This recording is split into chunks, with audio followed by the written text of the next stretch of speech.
So hello guys, so our today's tutorial is on how to draw a parallelogram. So firstly go to the part, then select all the planes and click on sketch. Then I'm selecting here the front plane and click on sketch. So select here the parallelogram command. For that we need 3 points. So I'm using the line command to draw that 3 points. So you can randomly draw the 3 points at anywhere. So our basic requirement is complete. So we move to our parallelogram and select the parallelogram command, then select that 3 points and click on OK.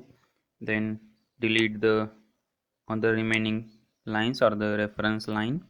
You will get the parallelogram. This is our command how to draw a parallelogram in Solidworks. So thank you.